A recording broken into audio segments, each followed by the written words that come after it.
Fabien, j'aimerais que tu nous expliques et que tu puisses formuler quelques conseils aux personnes qui finalement une approche de l'existence assez matérialiste, peut-être assez limitée et qui peut-être font cela parce qu'ils ne croient pas en un créateur, ils ne croient pas au bon sens d'une religion qui leur apporterait des bienfaits plus profonds. Alors, quelle invitation pourrais-tu envoyer à notre auditoire non musulman ? Eh bien, en fait, il y a un passage dans le Coran qui dit que dès que l'homme pense pouvoir se suffire à lui-même, il devient arrogant. Et en fait, je pense que un bon conseil que je souhaiterais adresser à nos amis qui ne sont pas encore musulmans, c'est que le bonheur se trouve dans la méditation de la création, et en méditant la création, on s'humilie devant le Créateur. Et tout cela apporte à beaucoup d'épanouissement et surtout beaucoup de respect pour Dieu. Je vais prendre un exemple. Pourquoi j'ai parlé d'arrogance? Parce que souvent les gens ils considèrent que tout leur est dû, que c'est-à-dire que s'ils travaillent 8 heures par jour, qu'ils ont ce diplôme-là, c'est grâce à eux. S'ils ont ce salaire-là, c'est grâce à eux.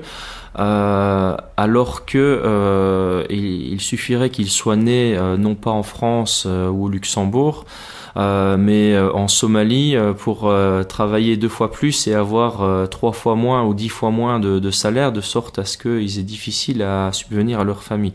Alors que la naissance, rien qu'en elle-même, elle n'est pas de leur ressort. D'être né dans un pays ou dans un autre, c'est pas quelque chose qu'ils ont choisi. Donc là, je voudrais que il est intéressant à chacun de se poser la question, mais tiens, d'où est-ce qu'on vient et pourquoi sommes-nous sur Terre et en fait aussi quels sont les signes qui peuvent nous prouver que Dieu existe. Et en fait, j'ai souvent médité sur la création et j'ai trouvé ça très très intéressant. Le premier point sur lequel j'avais médité, c'était par exemple le mouvement relatif de la Terre autour du Soleil. Les scientifiques ont déterminé que si cette trajectoire était ne fût-ce que quelques millimètres plus large que ce qu'elle ne l'est aujourd'hui, eh bien nous serions dans le froid le plus complet et la vie serait impossible à cause de ce froid. A contrariori, si la trajectoire de la Terre relative autour du Soleil était plus courte, c'est-à-dire un rayon plus court, eh bien là ça serait le contraire. On brûlerait et la vie serait impossible sur Terre. De même que un autre signe qui est fort proche aussi, c'est quoi? C'est la rotation de la Terre autour d'elle-même. En effet, si la Terre était immobile, le jour serait assigné en permanence à une partie, à une face de la Terre. Et donc la température ne cesserait d'augmenter de sorte à ce que justement la vie soit impossible sur Terre. Et l'autre face, qui est la face qui serait en permanence exposée aux ténèbres, serait dans le froid le plus absolu, et donc la vie serait complètement impossible aussi. Et il s'est fait que la création est telle et tellement parfaite que la Terre tourne autour d'elle-même de sorte que cette Terre est thermorégulée, c'est-à-dire que pendant le jour la Terre, sa température augmente et pendant la nuit sa température diminue, et quand le jour revient la température augmente et quand la nuit revient la température diminue. Donc c'est intéressant de voir que cette température, par exemple, elle reste bornée entre un minimum et un maximum et qui permet la vie, tout simplement. Donc que les animaux puissent vivre et donc grâce au fait que les plantes puissent pousser et donc que nous, in fine, on puisse se nourrir aussi de ces animaux et de ces plantes. toute la méditation de ce genre de signes de la création amène à croire en Dieu et non pas au hasard de la rencontre de molécules au bon vouloir d'âme nature. Il y a encore un autre exemple qui nous touche plus particulièrement, c'est la création de l'être humain. On voit bon nombre de médecins s'enorgueillir en disant ben voilà, grâce à moi vous êtes guéri, ou etc., etc. Alors que j'ai entendu un jour dans une émission un chirurgien ou un urgentiste qui disait, et avec humilité, je salue, qui disait: il nous arrive d'avoir 2 patients ayant les mêmes symptômes, on va agir de manière égale pour les 2, et un il va vivre et l'autre il va mourir. Et j'ai trouvé cette humilité très rare dans le monde médical. En effet, lorsque il faut reconnaître que, par exemple, si on a une maladie grave, ni mon père, ni notre mère, ni notre père qui va nous guérir de cette maladie, ils ne sont pas nos créateurs, mais ils sont nos géniteurs. Notre créateur, c'est Dieu. Et ça sera même pas le meilleur des médecins qui guérira. Et la guérison ne vient que de Dieu. Ça, c'est un autre aspect aussi de la réflexion. Et je trouve que l'exemple que cet urgentiste avait donné doit nous ouvrir les yeux sur notre incapacité à guérir ou à faire revivre quelqu'un, si ce n'est par la permission de Dieu et par son aide. Voilà, donc ça c'est une chose. Et deuxièmement, c'est aussi que si on réunissait les meilleurs scientifiques, les plus chevronnés ingénieurs et autres physiciens, informaticiens, on les rassemblait tous autour d'une table pour créer ne fût-ce qu'une mouche, ils en seraient incapables. Et donc, il faut s'humilier devant la création et devant le Tout-Puissant qui a créé tout cela, et que tout cela n'est pas le fruit du hasard.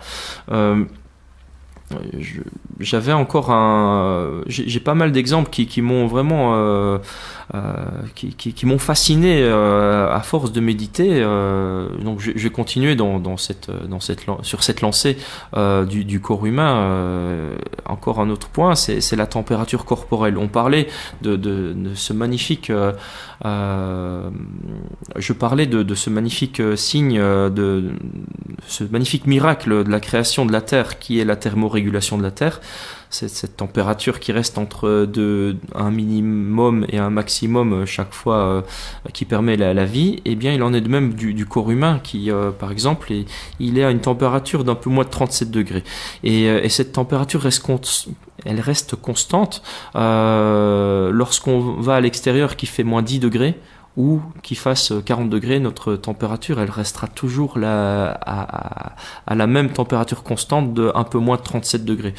Et on ne se sentira pas mal dans notre peau pour autant. Et même s'il fait trop chaud, on aura la transpiration qui viendra thermoréguler notre système. Alors que si on se trouve dans une pièce à température constante, à 20 degrés par exemple, et qu'on a de la fièvre, on fait 37,5 de température par exemple, et bien là on se sent malade, on a des courbatures, donc on se sent faible. Donc tout ça, ce sont des signes aussi qu'il faut méditer dans la précision que Dieu a utilisé pour créer toute la création, que ce soit les vivants, les non-vivants. Et donc, moi, à force de méditer sur ces signes, ça m'a complètement ouvert le cœur et ça a fait grandir mon amour et ma foi en Dieu.